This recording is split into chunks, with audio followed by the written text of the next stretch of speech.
gente não passar muito aí, a gente tem o costume de começar bem no horário aí e também tentar terminar no horário para não passar com ninguém. Primeiramente, agradecer a presença de vocês, dizer que é um prazer enorme a gente estar mais uma vez reunido nessas ações. Hoje a gente vai ter uma pessoa aí bem especial com a gente, o Fabrício. Para quem não conhece, ele é pioneiro aqui no Brasil na questão de materiais. Foi uma das primeiras pessoas, com certeza, que começou a falar publicamente disso, viajar, trabalhar com cursos. É um cara super experiente, é proprietário já de loja há muito tempo, da Raquete Mania. Também é encordoador dos principais torneios no Brasil e também fora do Brasil. Muita gente conhece ele porque ele foi para o Aberto da Austrália, encordoar. E com certeza vai ser um tema que a gente pode explorar bastante, principalmente se a gente tiver com o grupo pequeno. A minha ideia aqui era até fazer uma lista com o chat para a gente fazer as perguntas, mas se a gente tiver com esse grupo aqui, a gente está tranquilo. Na hora que vocês quiserem perguntar aí, o Fabrício é super aberto, é só abrir o áudio e a gente segue fazendo as intervenções ali diretamente com ele. Se entrar mais gente, aí a gente organiza aqui para segurar um pouquinho, porque senão todo mundo um fala em cima do outro aí, a gente não consegue manter bem a comunicação. Tá bom? Fabrício, seja muito bem-vindo, obrigado pela tua disponibilidade de estar aqui com a gente nesse horário. Né? A gente sabe dos teus compromissos aí, sabe da correria que é o dia a dia e você está aqui com a gente essa hora para atender os treinadores. Realmente é um prazer contar com a tua presença aí e vamos explorar bastante você, porque a gente sabe que é um tema muito importante para nós. Boa noite para todo mundo. Primeiramente é um prazer estar aqui falando para vocês. Eu acho que para aprender não tem hora, né? A gente precisa realmente dedicar uma parte do nosso tempo aí. Todo mundo tem um dia corrido, então aprecio muito aí vocês treinadores que estão aqui também para aprender um pouquinho mais. Eu acho que é muito importante. Questão dos equipamentos, agradeço aí a apresentação que o Caio fez. Agradeço também o convite e também quero dizer também que eu não sou dono da verdade. A gente vai aqui conversar bastante, saber as opiniões, né? De repente que eu falar aqui, vocês podem também perguntar, falar, pô, não é bem assim. A gente pode conversar e se porventura perguntarem alguma coisa que eu não sei também, eu não vou enrolar ninguém, eu vou pesquisar tal e respondo. Mas eu acho realmente que equipamento é alguma coisa assim que o professor realmente, às vezes, até por falta de tempo, assim, ele não tem talvez tanto acesso, ou deveria talvez ter mais, porque realmente você não tem um jogo de tênis, você não tem um atleta de tênis sem o equipamento. Então é parte fundamental do arsenal aí. Como ele falou, já trabalhei em torneios profissionais, eventualmente vocês tenham dúvidas aí de tensão de profissionais, peso, essas coisas, o que indicar para os alunos, porque cada um tem um perfil que vai ser legal para ele, eu não falo só de raquete, falo de raquete, empunhadura, de corda, tensão, tudo isso daí é um misto que vai dar o resultado final para vocês evoluírem o trabalho de vocês também e para que o atleta venha não ter lesão. Eu costumo muito falar que o professor, o treinador, ele é o médico e nós somos os farmacêuticos, né? Eu costumo agir assim com os professores parceiros, tal, com os clientes, porque tem que ter o diálogo dos dois para chegar no melhor kit final aí pro atleta. Então, não sei se alguém tem já alguma dúvida ou quer que eu comece falando, estou à disposição. Ô, Renan, você falou que tinha anotado uma meia dúzia de dúvidas já. Quer dar o start aí ou prefere que o Fabrício comece? Eu também tenho um monte aqui anotada, 100 questões nós não vamos ficar aqui, porque tem muita coisa para a gente bater papo. Pode ser, eu posso perguntar já. O Valtinho falou já para perguntar uma assim. Sobre as cordas. Eu quero saber se as cordas de poliéster, ainda as cordas top da Luxon são as melhores ainda que tem, a 4G, a Alupower, a original? Olha, as outras marcas evoluíram bastante. Só que as Luxon são ainda as mais procuradas do circuito, né? Eu acho que eu tomo muito como base o circuito, porque o profissional ele pode ter acesso a diversas marcas, tal. Então, uma vez na Albandian, quando eu jogava, eu conversei com ele E ele falou que ele é patrocinado da Yonex, tal. Ele falou na época, sei lá, 5 anos atrás, 6 anos atrás, que a corda da Yonex tinha melhorado, mas a Luxilon é a corda que mantinha mais a tensão, que no nível deles ali, por exemplo, 5 minutos a mais que a corda dure rendendo 100% que ela rende, faz a diferença pro cara, entendeu? E vendo assim o circuito, como vários profissionais, a grande maioria usa Luxilon, já foi maior, eu acredito que o Luxilon seja sim a melhor hoje, ainda. Mas tem muitas marcas que, tipo Solinco, Yonex, tantas outras aí que estão muito mais próximas. Tanto é que você vê, por exemplo, o Zverev usando corda da Red, você vê o Kyrgios usando corda da Yonex. Antigamente, quando o Google apareceu com as Luxilon, né, que foi tipo uma novidade e tal, um pouquinho de tempo no circuito, quase todo mundo está usando o Luxilon. Hoje, você tem muita gente usando os copolímeros, né, que na verdade não é poliéster, que tem uma diferença também, que a gente pode falar disso depois. Mas a grande maioria, sim, usa Luxilon, mas as outras marcas estão chegando bem perto. E você teria, por exemplo, 5 modelos assim de cordas que poderiam ser tão boas quanto a Luxilon, para exemplificar, assim? Sim, posso. Falando de poliéster, de Poliéster. monofilamento, vamos dizer assim, né? Porque, na verdade, assim, não é poliéster, tá? É copolímero essas cordas, que são vários materiais, incluindo o poliéster, que fazem ela ser um pouco mais cara, manter mais atenção e dar mais controle, mais sensibilidade, né? Olha, dentro do nível competitivo, tá? Essas cordas, não existe assim a melhor corda, né? Existe a melhor corda para um determinado perfil de jogadores. Dentro do nível que você está me perguntando, que é o nível mais competitivo, tal, aí modelos de corda, cara, vão tomar como base o circuito, né? A Alu Power, né? Eu acho que não tem como, né? A Alu Power e a Alu Power Rough, que é a rugosa, você vê Tsonga usando, você vê Djokovic, você vê Federer, você vê assim, Serena, quase todo mundo usando. Então essas são as melhores cordas aí, pelo menos as mais populares aí entre os profissionais, né? A Luxilon fez agora a Smart, mas a Smart tem gente que não gosta, tem gente que gosta, então é muito diferente, não dá para falar dela. Em termos de pesquisa, apesar de não ser uma corda muito popular, a 4G realmente é uma corda que dizem que mantém mais atenção, então ela pode se encaixar aí. Da Yonex, que é uma marca que na minha opinião ela está com bastante tecnologia nas cordas, a Polytour Pro, por exemplo, é uma corda super acessível e é a corda que alguns profissionais usam, incluindo o Kyrgios, né? Então é uma corda que eu colocaria nesse ranking também. As cordas da Solinco, todo mundo fala bem, né? Me fugiu o nome, mas tem 2 modelos, acho que é Tour Byte, se não me engano, que também entra nesse ranking aí. Cara, vou tentar falar alguma outra marca aqui que esteja no nível dela. Cara, a Wilson coloca um pouquinho abaixo, né? Apesar da Luxilon ser da Wilson, mas as cordas de alto rendimento eu coloco a Wilson para baixo. Eu colocaria a Red Hawk Touch, que é uma corda nova, todo mundo tá falando bem. Eu acho até uma pegada legal. E quinto, deixa eu pensar aqui, cara. Eu não tô falando em ordem, tá? Mas quinto, deixa eu ver um copolímero legal aqui, cara. Vai, dentro de Procure um copolímero, quem sabe, com baixo custo, que você colocaria com melhor custo-benefício para um jogador, às vezes, juvenil, que ele fala, pô, esse copolímero seria um bom copolímero para indicar, com uma relação custo-benefício muito vantajosa, assim. O que você acha? O Polytour Pro da Yonex. Na minha opinião, a relação de custo-benefício dela é a melhor que tem.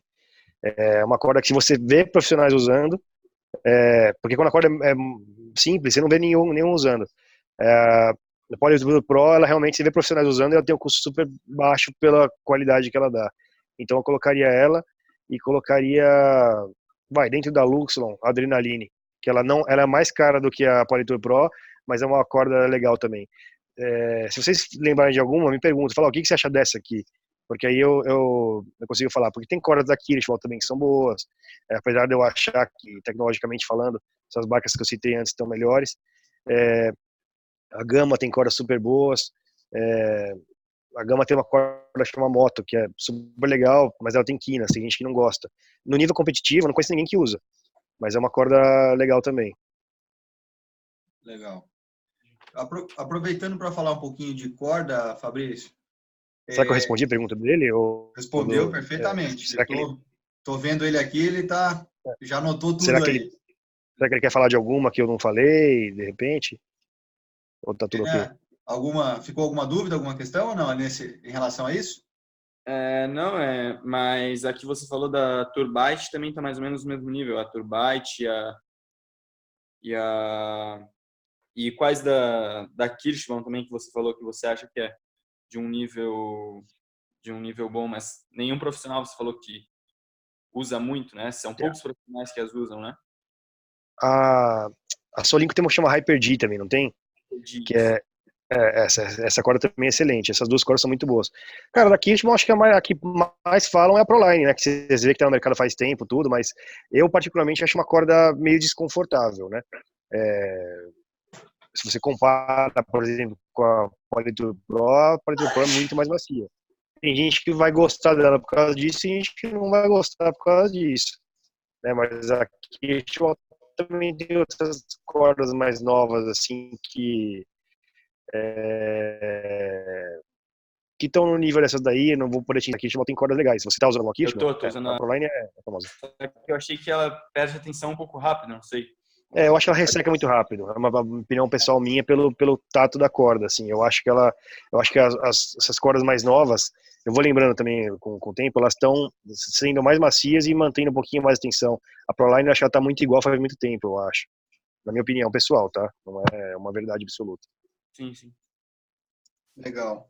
Fabrício, aproveitando a questão que você entrou nas cordas, para a gente explorar aqui, o Gabriel, não sei especificamente se trabalha muito com competição ou se é até mais com aulas sociais também, mas sociais, Gabriel?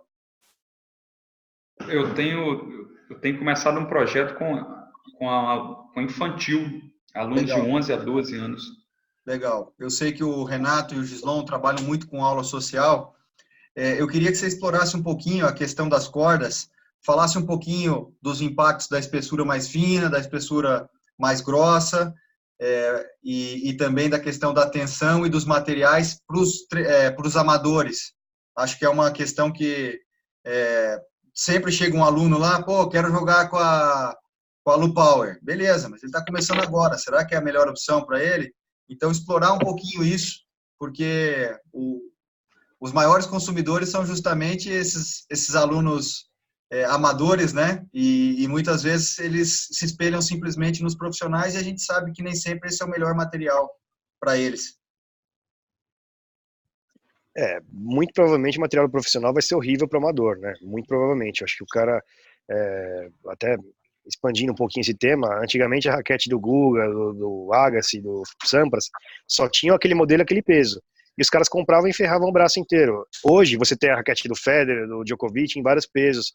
Então o cara pode ter a raquete com a mesma cor do cara, mas com o peso dele. A questão do encordoamento é o seguinte, primeiro, o rapaz aí que trabalha com as crianças, né? Primeiramente, fugir desses monofilamentos, né?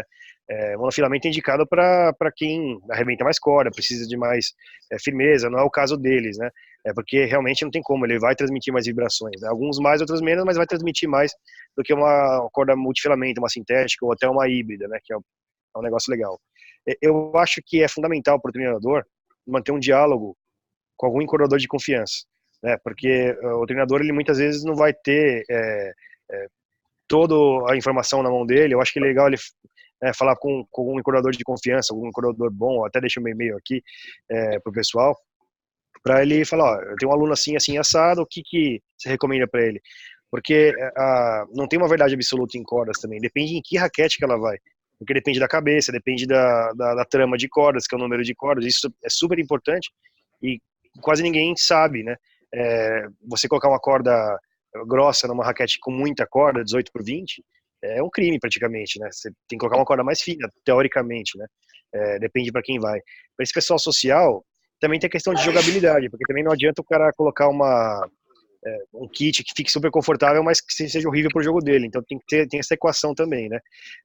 Depende muito, assim, cada caso é um caso. Tem milhares de configurações de raquete em encordoamento. Quando eu digo encordoamento, é corda e espessura, né, e tensão. Agora, para um cara amador, pô, tá muita gente assim, pelo menos na minha loja, porque eu tô vendo assim, a híbrida tá comandando, né? Porque na híbrida o cara tem uma corda que não mexe, não se movimenta, tem gente que não gosta disso. Você tem o conforto por causa da corda macia na horizontal. Você tem spin, porque muitas cordas híbridas elas têm quinas, né, que ajudam a girar mais a bola. Então, normalmente assim, os caras chegam na loja ou no site, eu quero uma corda, uma raquete que me dê controle, potência, spin, não sei o que, não dá, né? Mas dá para você deixar uma versatilidade um pouco maior. Não dá para te falar assim, cara, põe isso aqui que é a fórmula. Não é, porque depende se esse aluno dele é um senhor, é uma criança. Eu acho que para uma criança que provavelmente de 11, 12 anos só vai estar arrebentando corda se for aquela criança que está treinando todo dia, né? Aí realmente tem que manter um monofilamento de copolímero, né? Fugir daqueles poliésteres crus. Normalmente professores dão bastante poliéster cru, porque o professor arrebenta bastante corda, sabe bater, né? Sabe bate mais no centro, que também é importante para ter vibração ou não. Então tudo bem, né? O professor colocar. Mas uma criança, por exemplo, normalmente a corda que o professor conhece é o poliéster que ele usa, né? Então assim, não é recomendado de repente para o aluno dele. Não sei se eu estou sendo claro com relação a isso. Não, perfeito. E em relação à espessura, fala um pouquinho o que você recomenda, principalmente para tenistas aí amadores, né? O adulto ali que pratica um tênis amador, faz aquela aulinha social, cordas mais grossas, cordas multifilamentos mais finos, sintéticas mais finas ou mais grossas. Fala um pouquinho até dessa ideia, porque acho que não sei se, imagino que esteja claro para todos, mas explorar um pouquinho, ó, quais são os benefícios das cordas mais finas, das cordas mais grossas. Olha, a corda mais fina é melhor para tudo, menos para durabilidade, né? Então, assim, tinham raquetes aí agora até pouco tempo que tinham muito poucas cordas, tipo 18 por 16, 16 por 16. Então essas cordas arrebentavam muito, né? Às vezes a pessoa tem uma raquete cabeça grandona, também você não vai poder colocar uma corda 1,20 pro cara, né? Tem que ser uma corda um pouquinho mais grossa. A mais fina, como eu falei, é melhor para tudo. Você sente mais a bola, você tem mais spin, você tem mais fio, né? Mas ela vai durar menos, né? Não tem como, por causa do atrito, né? Os monofilamentos, que são as cordas poliéster, copolímeros, não é indicado usar muito grossa. Normalmente uma corda monofilamento de 1,30 já é considerada grossa. Já uma sintética, que é uma corda macia, 1,30 já é considerado meio normal, porque se você colocar uma sintética muito fina, ela vai te dar muito conforto, só que vai arrebentar muito rápido, né? Então, normalmente, principalmente nas híbridas, né, se coloca 1,30 na copolímero e 1,25 ou 1,30 na horizontal, na sintética, né? Mas, vamos supor, se a pessoa tiver uma raquete daquelas Red, cabeça grande, 115, tá arrebentando muita corda, a gente vai ter que partir para um copolímero mais grosso, às vezes até 1,32, 1,35, né? Depende. Mas depende também do foco da pessoa, né? Se a pessoa tá arrebentando muita corda, mas tá com o braço ruim, que acontece direto, aí a pessoa tem que escolher entre durabilidade ou conforto, porque não vai ter os dois. É isso aí. Show. Renato, alguma questão? Gislon? Renan, pode falar, Renan. Fabrício, você falou que existe monofilamento, filamento cru, sintética. Você pode explicar um pouquinho mais isso? Posso. Inclusive, para quem quiser entender um pouquinho mais, eu escrevo no site Tênis Brasil já há 12 anos. E lá explica muita coisa sobre isso, né? Algumas matérias precisam ser atualizadas, né, porque as coisas mudaram, mas a gente divide as cordas entre duas famílias, né? Monofilamento, que é um fio só, né, que é os arames, né, pra vocês entenderem melhor, os arames, que são os poliéster, copolímero, essas aí. Ou multifilamento, que são as cordas de vários fiozinhos dentro delas, né, às vezes milhares, no caso da tripa natural, por exemplo. Quanto mais fios ela tem dentro, mais ela amortece o impacto, mais confortável fica, só que é a sensação totalmente diferente de um copolímero. Dentro do monofilamento e do multifilamento você tem algumas famílias, né? Quando eu falo poliéster cru, é tipo poliéster sem nenhum outro material nele para deixar ele melhor. São aquelas cordas de R$30, R$25, 35. Quando você pega uma corda um pouco mais cara, normalmente ela vai ter materiais nela que vão deixar ela mais macia, vão manter mais a tensão, essas coisas, né? Porque no tênis, você paga um pouquinho a mais, você tem o porquê, em alguns casos, né? E aí você, dentro dos monofilamentos, você tem o poliéster cru, você vai ter os copolímeros. Os copolímeros são sei lá, centenas de combinações de vários tipos de materiais. A Luxilon, por exemplo, tem alumínio, tem cordas que tem molibdênio, cada um gera um efeito diferente, então não dá para enumerar aqui para você. Mas dentro do monofilamento você vai ter o cru ou o copolímero, que são essas cordas melhores. Dentro da sintética, que é os multifilamentos, você vai ter a tripa natural, vai ter os nylon ou as tripas sintéticas, que são synthetic guts, que são as cordas que se aproximam da tripa. Aí é o que vai fazer ela ficar mais cara ou mais barata, é a quantidade de filamentos que ela tem. Quanto mais filamentos ela tem, mais macia ela fica, mais difícil de construir, mais cara ela é. No caso dos copolímeros, o que faz ela ficar mais cara é a tecnologia que tem nelas e o trabalho que ela é feita, né? Com quina, rugosa, com alguns materiais que vão deixar ela mais cara ou mais em conta. Entendi. Legal, perfeito. Gente, eu tô tentando falar de um jeito que todo mundo entenda, tá? Se alguém não entender alguma coisa, eu tento falar de uma maneira mais Eu tranquila. tenho uma pergunta. Vamos Pode lá. falar, Gislon. Fabrício. Obrigado, Caio. Obrigado por você ter puxado a sardinha pro social, Caio, porque é o que a gente, é o mais foco, né? É o foco principal da nossa atividade. Mas a pergunta é a seguinte: em relação ao balanço da raquete, quando é que eu percebo que o aluno precisa de uma raquete com a cabeça pesada ou com o cabo mais pesado? Eu queria entender melhor sobre o balanço. Tá bom. Outra coisa que eu queria falar para vocês, os alunos, vocês não, assim, eu acho que é injusto e vocês não precisam saber exatamente tudo que o encordoador sabe. Mas acho que quanto mais antenados vocês estão, porque o aluno, cara, ele se espelha em vocês. O que vocês falam, ele faz. Então, assim, e o aluno, ele dá muito valor pro professor que entende, assim, tipo, faz isso, faz aquilo, sabe? Isso eu vejo que é muito valorizado pelos alunos. Vocês fidelizam mais o cara assim, tá? Sobre o balanço, é outra coisa super importante, ainda bem que você perguntou, né? Existem as raquetes com peso no cabo, equilibradas e peso na cabeça, né? Normalmente as raquetes com peso no cabo vão ser mais pesadas, as raquetes com peso na cabeça vão ser mais leves e as equilibradas vão ter um peso médio, né? O que acontece? O peso na cabeça, ele impulsiona o braço, né? Ele é para suprir a necessidade de força da pessoa. Vamos supor, se o aluno está batendo. Aliás, tem uma coisa muito importante para falar aqui que vocês precisam guardar.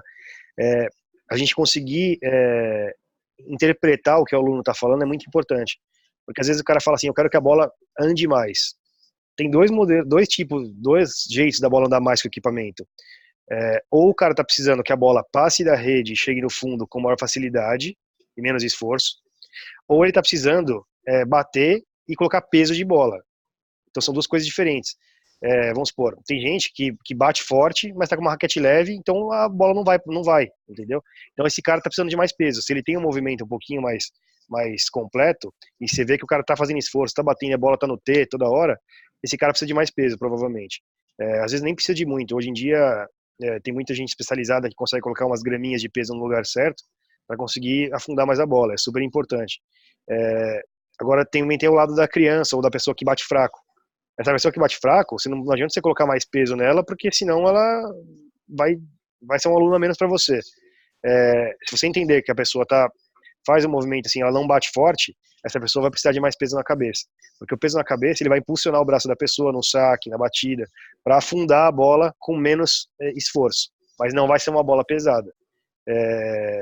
Agora, quando a pessoa também está batendo, vamos por o contrário, a pessoa que bate forte e está com uma raquete que solta muito, ou com um kit que solta muito. Essa pessoa tem que segurar muito o braço, e não é legal. Até para conforto ou para o jogo mesmo. Esse cara precisa de uma raquete que segure mais a bola na quadra. Então vai ter que ter uma raquete com um pouco mais de peso e mais peso voltado para o cabo. Entendeu? Ficou claro, Gislon? Acho que está com o microfone desligado aí, Gislon. Não sei se também se eu falei muito rápido, que eu começo a pensar muitas ideias ali, mas pode me Não. perguntar, tá? Não tem problema. Deixa eu só... Aí, Gislon. Sim, tá me ouvindo? Ficou claro aí? Agora tá. Ficou sim. E isso também a gente pode relacionar a tensão da corda, né? Aquela questão de diminuir a tensão para expulsar mais a bola, ou aumentar a tensão para segurar mais a bola e controlar mais, é isso? Ó, pode, mas a atenção, ela tem um limite para você, assim que eu digo, né, de diferença. Eu acredito, na minha opinião, que a atenção, ela vai mudar 10% do kit, vai, vamos dizer assim. Se a pessoa se a bola tá saindo um palmo ou entrando demais um palmo, um ou dois palmos, a atenção ela vai ajudar nisso. Mas não vai mudar não adianta você pegar uma raquete que solta muito com peso na cabeça e colocar 70 libras, que ela vai continuar soltando. E é incompatível, entendeu? Então, assim, a atenção sim é muito importante, o tipo de corda também é muito importante, o balanço é tão importante ou mais. Então depende de quanta diferença que a pessoa precisa sentir. Né? Às vezes um ajustinho desse te ajuda, por exemplo, a dar uma aula mais fácil, ou o cara vê que ele vai evoluir e fala, pô, de repente tava. Do mesmo jeito que o equipamento pode, que você bate com uma raquete ou um kit, que você fala, nossa, que ruim, você pode falar, nossa, que bom. Do mesmo jeito que ele pode atrapalhar, ele pode ajudar. Eu acho que essa questão é importante, mas tem um limite. Né? Não vai também modificar totalmente o kit da raquete. Né? Vou dar um exemplo aqui do Nadal, que eu já trabalhei em alguns Brasil Open. Quando ele era mais novo, ele usava mais peso na raquete, né? Usava uma raquete mais pesada, com um peso mais voltado para o cabo e uma tensão mais alta. Depois, passando o tempo, tal, o tênis está exigindo tanto do físico e também a maneira de bater. Quando o Moyá começou a treinar ele, o Moyá, eu já encordei pro Moyá, ele tinha uma raquete totalmente diferente. A raquete era super pesada e lotada de peso na cabeça, tipo, é incompatível, né? Mas aí fazia aquela direita dele andar daquele jeito. Quando ele foi treinar o Nadal, ele mexeu no balanço da raquete, porque o Nadal, puxar aquele spin toda hora com uma raquete pesada, exigia demais o físico dele. Então eles tiveram que achar uma equação onde tinha que diminuir o peso da raquete. A raquete dele pesa praticamente o que pesa uma raquete normal que a gente vende na loja hoje em dia, que antigamente a raquete profissional pesava 380 gramas. A dele pesa 315, 312, sem corda. Para ele conseguir puxar sem exigir tanto do pulso e tal, para ficar mais fácil de manusear, mas mantendo um certo peso legal. Então ele ganhou um chicote um pouco maior, né, com o peso que passou um pouquinho mais para a cabeça e um peso a menos. Então foi muito importante para ele essa questão. Você falou de duas maneiras que o aluno quer que a bola ande mais, né? Ou de ele afundar mais a bola, ou de ele pegar um peso maior, né? Com relação a isso, você diminuir a tensão da corda vai fazer a bola ir mais funda, né? Não tem nada a ver a tensão com ele conseguir mais peso, né? Então, eu vou explicar de novo isso porque é muito importante que vocês entendam. Isso eu só descobri depois de alguns anos na loja, por exemplo. Às vezes o cara chegava lá e falava, eu quero que a bola ande mais. Às vezes a gente pegava e vendia uma raquete para ele com mais peso na cabeça. Mas não é isso que ele queria. Ele batia forte e precisava de mais peso de bola, que é diferente. Potência, assim, tipo, a bola ir mais funda é diferente de peso de bola. O cara que bate mais, ele precisa de um kit que passe toda a força que ele está pondo em agressividade, em chegar num winner do outro lado ali. Então, quando você tem mais peso, uma massa maior e uma tensão até mais esticada, você vai ter uma bola mais agressiva, desde que você bata. Agora, quando você tá batendo, por exemplo, e a bola tá curta, aí sim, você precisa diminuir a tensão, você precisa talvez colocar um pezinho na cabeça, porque essas coisas juntas vão te afundar mais a bola.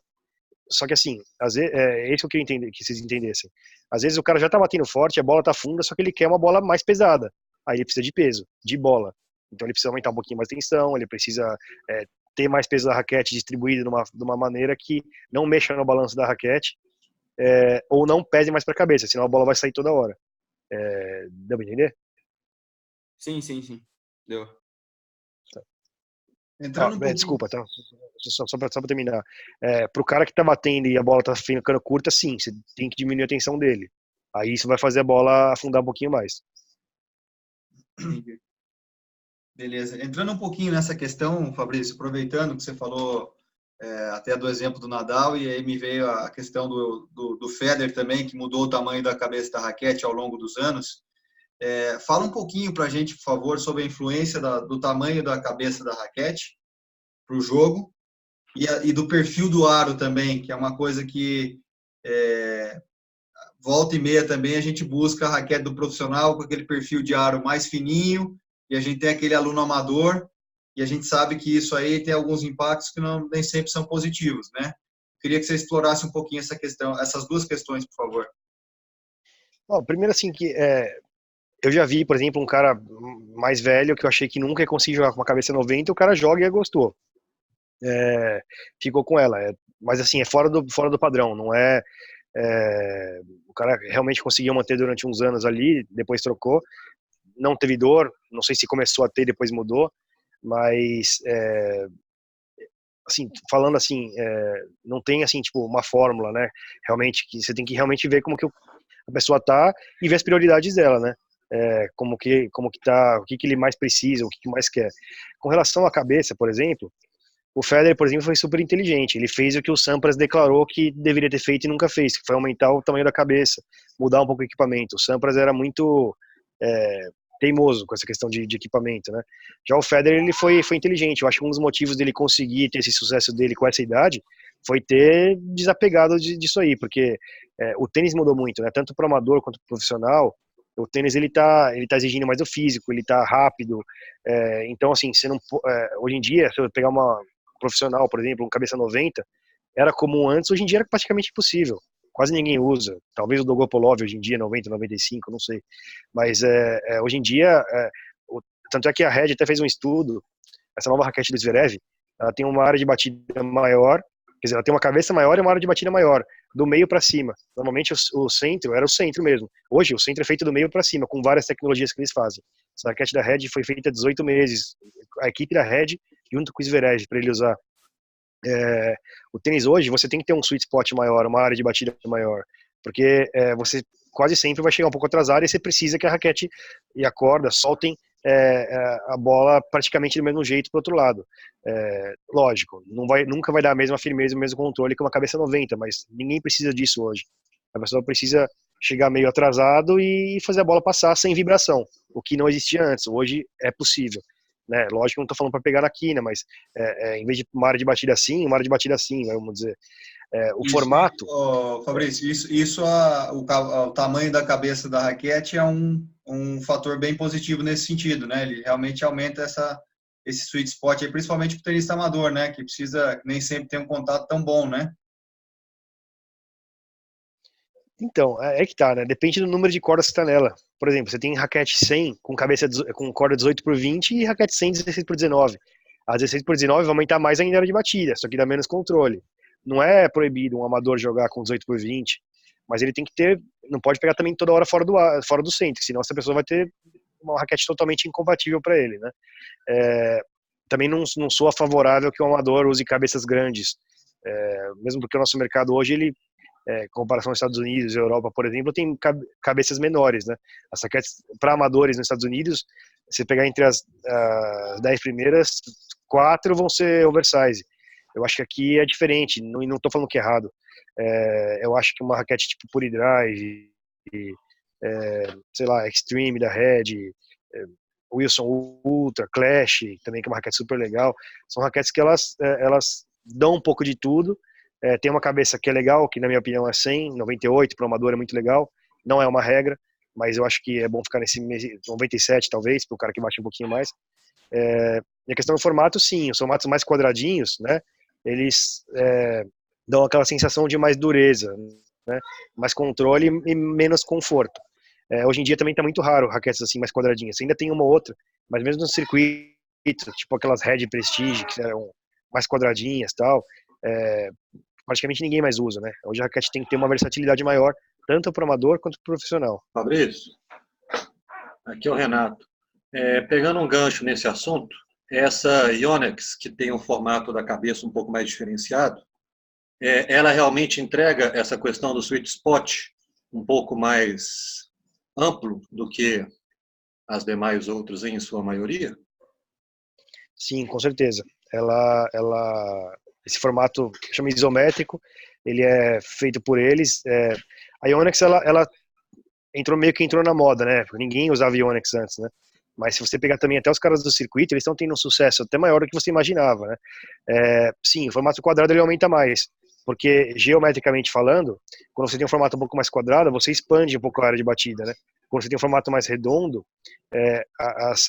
a tensão ela é pior distribuída, vamos dizer assim. Então, a Yonex acaba tendo um sucesso melhor nisso, também um sucesso maior porque ele é feito no Japão, ao contrário das outras que são feitas na China. As Yonex Top são feitas no Japão, e isso dá uma qualidade melhor, por causa do grafite que eles usam, porque tem grafites e grafites, né? Às vezes você pega um grafite um pouco melhor, você vai ter uma raquete melhor, né? Então sim, ela entrega um sweet spot maior. Bacana. Legal, mas questões e em relação ao perfil do aro, você falou, né? Mas aquelas raquetes, ainda temos raquetes daquelas que dava quase 4 dedos de largura o aro de amador, ou não temos mais nenhuma daquelas, Fabrício? Desculpa, esqueci de falar da espessura do aro, desculpa. Olha, eu acho que hoje em dia a maioria das raquetes do mercado, elas são mais grossas do que existia antigamente, que você tinha raquetes bem fininhas. Hoje em dia é praticamente raridade, mas tem para esse público, mas é muito pouco. E são menos grossas do que aquelas muito grossas, né? Eu acho que você pegava aquelas raquetes Red ali, hoje praticamente não existe, assim. Você até consegue, mas assim, principalmente no nosso mercado brasileiro, ela está tendo uma aceitação bem menor, né? Hoje você pega assim um perfil médio, é o que mais está saindo. 4 dedos, assim, 3 dedos não tem mais não. Até as raquetes Red, que soltam bastante, são um pouquinho mais finas, mas se a pessoa quer uma raquete daquele jeito, ela vai encontrar. A Clash, que eu até falei, né? Não sei se já bateram. Vocês já bateram com a Clash? Alguém bateu com a Clash aqui, não? Não, mas todo mundo fala muito bem, né? Eu tive com o Igor lá, o Igor falou, não existe raquete igual. É que a Clash, ela realmente é uma raquete diferente de tudo que vocês já bateram. Ela realmente, você bate, você vai sentir diferença. Não sei se melhor ou pior, mas é uma raquete diferente, isso é fato. Eles fizeram uma tecnologia nela que ela enverga bastante, né? Como se fosse uma raquete de madeira que envergava muito. Só que uma raquete que envergava muito era uma raquete muito desconfortável. Essa enverga é confortável, porque ela age como se fosse um elástico soltando, né? Então ela é diferente. Hoje, antigamente era impossível você ter uma raquete de controle confortável e uma raquete de potência que dê controle. Hoje você consegue ter isso aí, por causa das tecnologias dos caras. Você consegue ter quase tudo em uma raquete com a corda certa, né? Então vale a pena os caras testarem, baterem com raquetes dessa aí, porque eu acho que ajuda. Legal. Gabriel, alguma questão aí específica? Aproveitar aí que você visita ilustre de longe. Aproveita.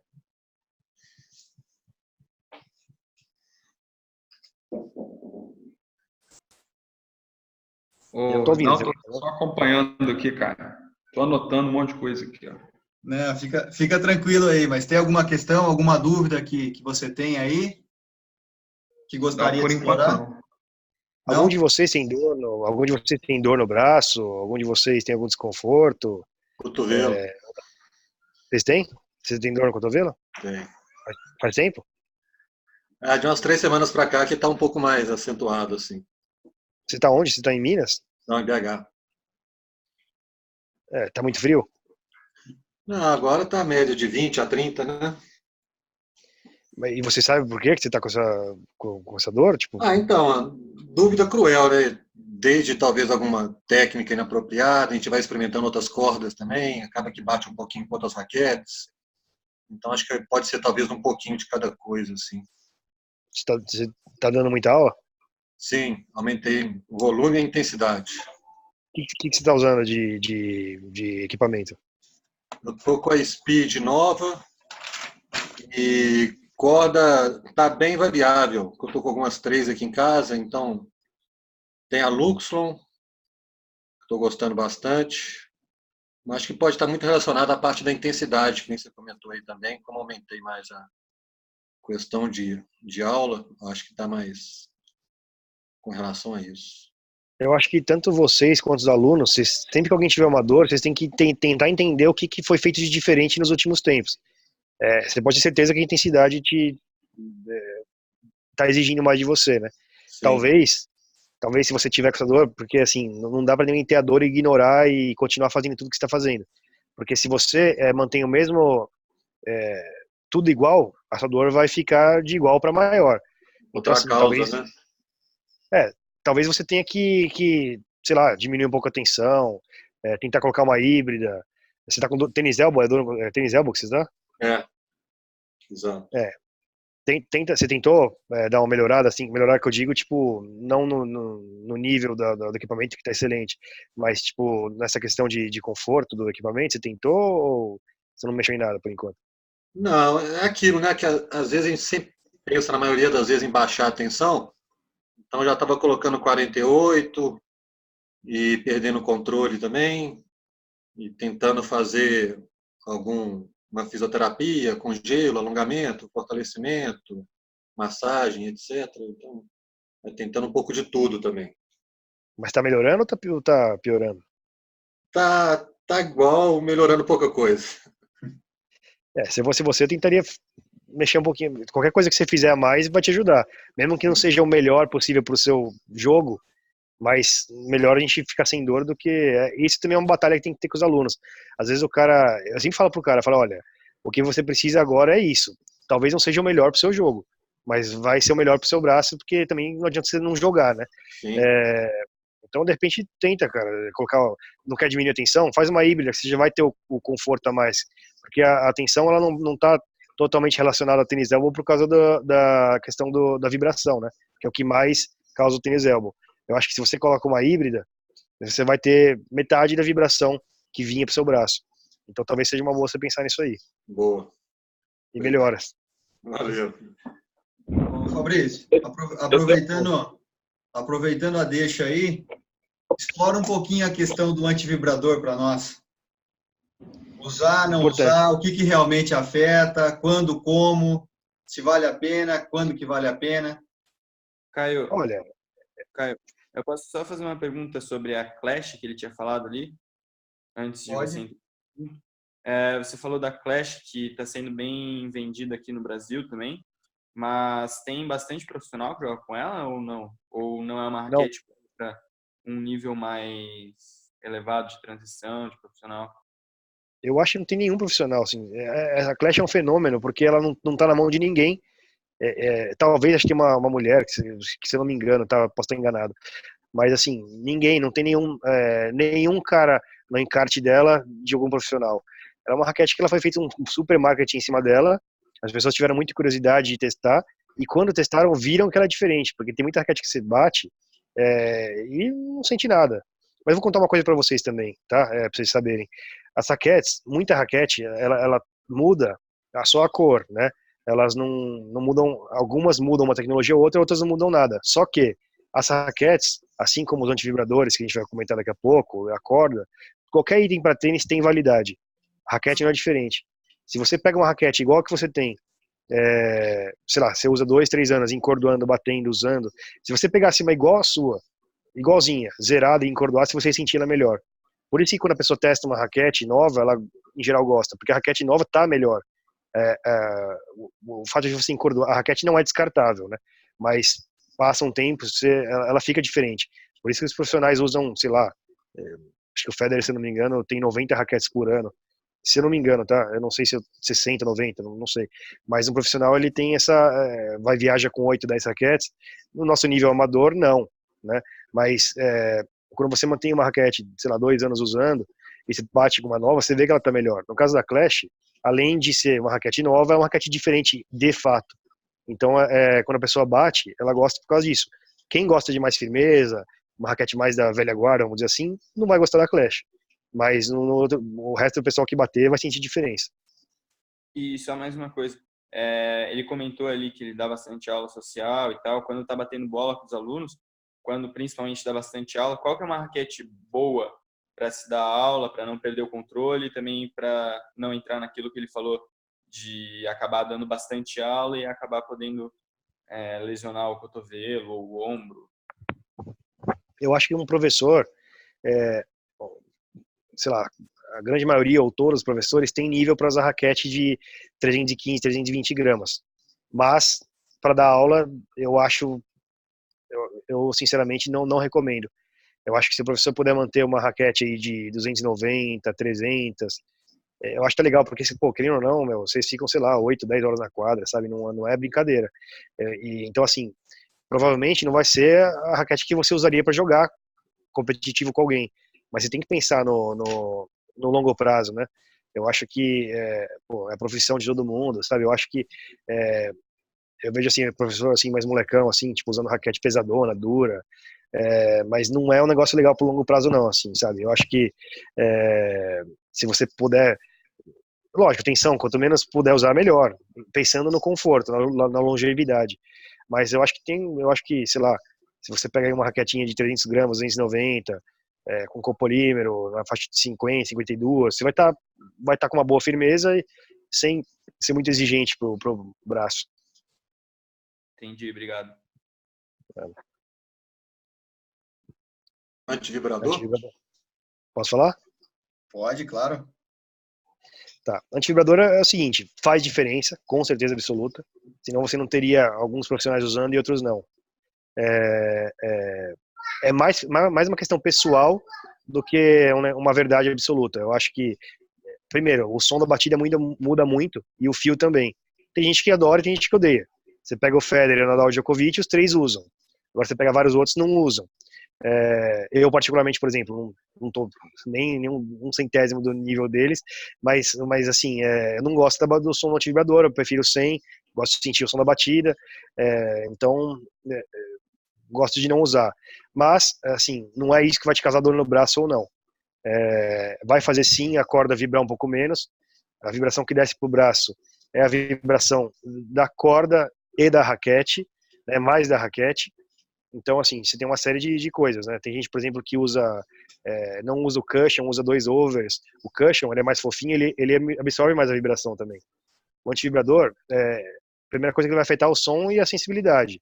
Então, mas não é assim, não, tô com dor no braço, vou usar o antivibrador. Mal não vai fazer, mas não é isso que vai salvar o braço de ninguém, né? O antivibrador também tem validade. Não adianta você ficar esticando ele ali, encordoar e ficar com ele para sempre, que não vai, ele vai ficar uma peça decorativa. Tem que se trocar de tempos em tempos também, mas faz diferença. Fabrício, fazendo um gancho nisso aí, talvez até um pouco mais relacionado aí para o Caio, nesse processo aí de ensino-aprendizagem aí pro tênis, mais social, digamos assim também, você acha que a questão do antivibrador pode prejudicar essa questão aí que você falou de sensibilidade, de feeling, e até influir, causar algum tipo de influência negativa nesse processo de aprendizagem, para o aluno ter mais percepção do golpe, digamos assim? Não, boa pergunta, ninguém nunca tinha me perguntado isso.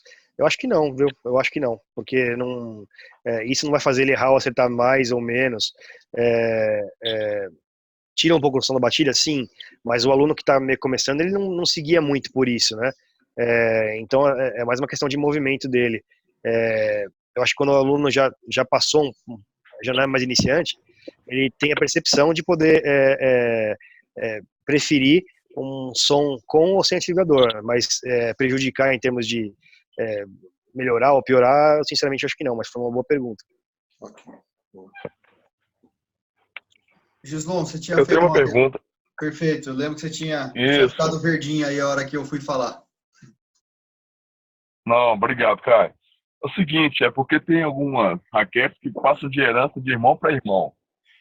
Aquelas raquetes número 23, até mesmo 25 e tal. Eu queria saber se é interessante a gente pedir para trocar as cordas, porque a gente já vê que a corda já está um pouco ressecada e tal.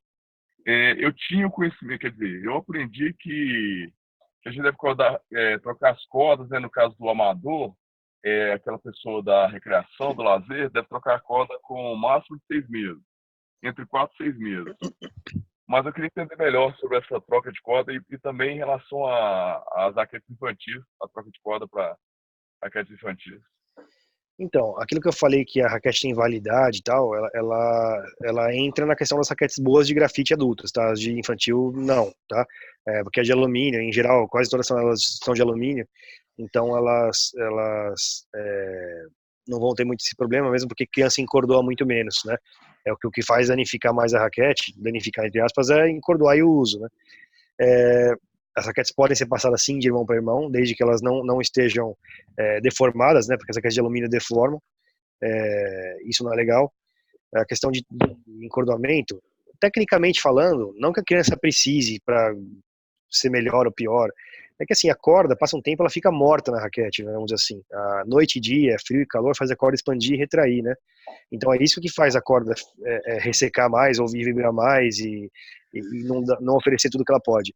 É que a criança, quando está começando, sinceramente, assim, se fosse meu filho, por exemplo, eu não, eu esperaria um pouco para trocar.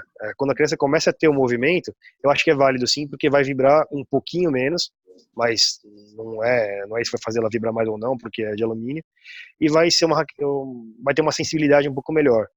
Mas eu não sei se eu faria isso para um muito iniciante, assim, mesmo porque a tensão é muito baixa e tal. Talvez colocar uma corda melhor, porque essas raquetes de alumínio, elas vêm com uma corda a pior possível, né? Se você põe uma corda um pouquinho melhor, algum conforto vai vir a mais para o braço da criança, né? Mas não é um negócio assim, tipo, obrigatório, que eu faria para iniciante. E a questão de troca de corda, sim, eu acho que 6 meses é o limite assim, para qualquer adulto, por exemplo. Os alunos do nível social, eles vão arrebentar muito menos cordas ou não vão arrebentar, eles vão achar que a raquete vai estar sempre igual. O dia que eles trocarem, vai ver que não tá, vai ver que tá totalmente diferente. Então, eu acredito que de 4 a 6 meses no máximo para um cara amador é o tempo. Legal. Tá joia, muito obrigado. Pessoal, mais alguma questão que vocês gostariam de colocar aí? Eu tenho, Caio, só um segundo, peraí. Ô, Fabrício, quando passou de 5, quanto você falou que custa mesmo? Passou de 5 questões por... Não, é um prazer, Consultoria. prazer. Aliás, vou reiterar, eu acho que vocês estarem aqui também, depois de terem dado o dia inteiro de aula, eu acho que fala muito do tipo de profissional que vocês são, então vocês estão de parabéns, tá? É um prazer estar com vocês aqui. Vai lá, Renan. Você falou sobre o peso das raquetes, né? Você falou que a do Nadal pesa mais ou menos 312, mas que a maioria dos profissionais pesam mais, né? Qual que é o peso mais ou menos médio, assim, entre das raquetes dos jogadores profissionais? Então, as raquetes profissionais pesavam mais, tá? Hoje elas estão pesando menos, porque senão o cara não aguenta. O tênis, ele tá muito diferente. Lembro que na época que eu tava no Brasil Open cordoando, na época do Ferreira, do Canhas, esses caras, as raquetes deles pesavam 380 gramas com corda, 370. O profissional, ele precisa de peso, sim, né? A pessoa que bate um pouco mais forte precisa de peso, mas tem que achar a equação de conseguir manter uma raquete um pouquinho mais pesada durante 2, 3 sets, uma semana inteira de jogo, essas coisas. Os profissionais hoje, eles diminuíram muito o peso das raquetes em relação a 10, 15 anos atrás, que eram super pesadas, então elas estão muito, muito mais baixas, né? Eu acredito que, se for pegar uma média da raquete profissional hoje, 325, 330, sem corda. Eu acho que mais que isso é só os caras mais antigos mesmo, tipo, sei lá, Cilic, esses caras aí, Federer, mas esses caras um pouco mais novos aí, não tá passando de 330.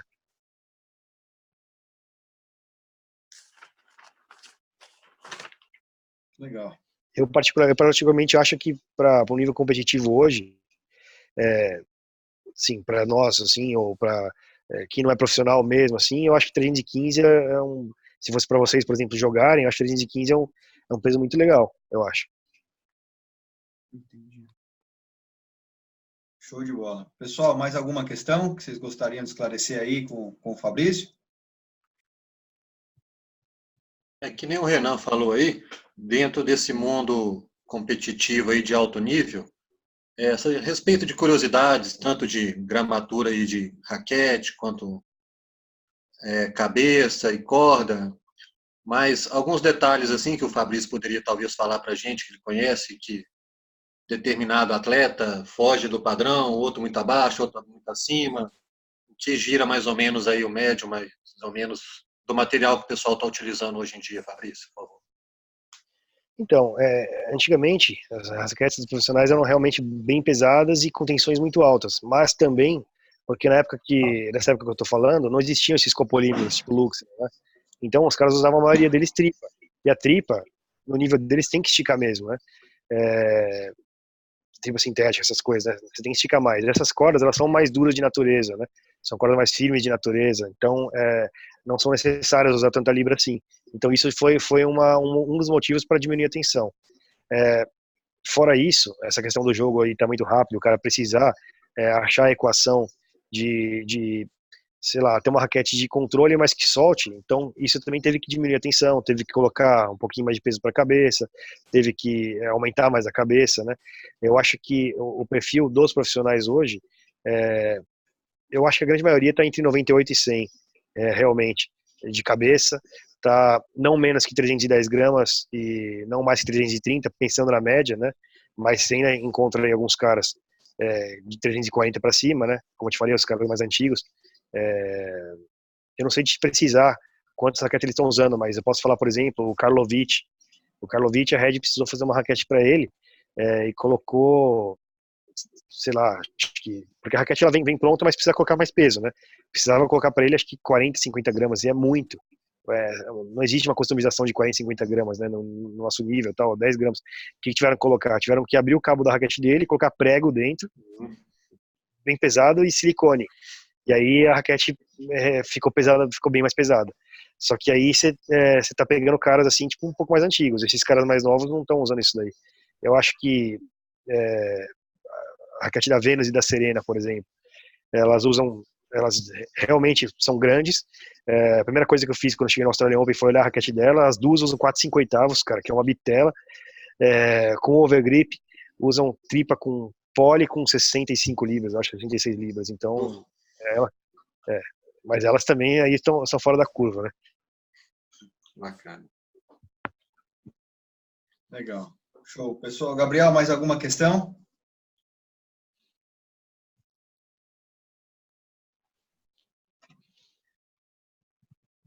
Alguma questão? Tranquilo?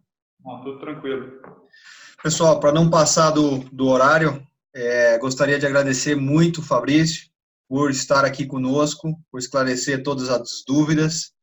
Também gostaria de agradecer a presença de todos vocês.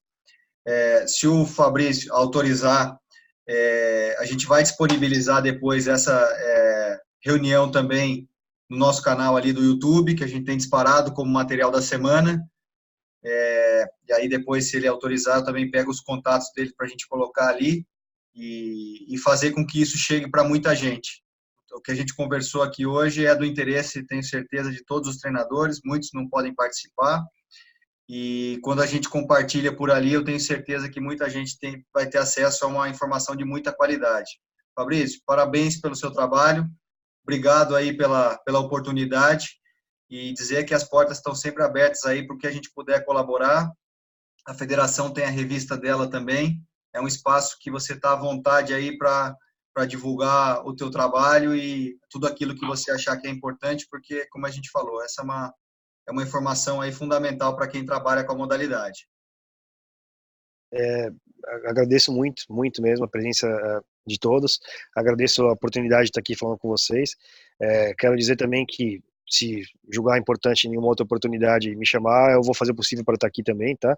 Tá autorizado, óbvio, a divulgar para o pessoal. Acho que quanto mais pessoas saberem, melhor. Mais uma vez agradecer também aos professores e você que estão aqui, né, essa hora.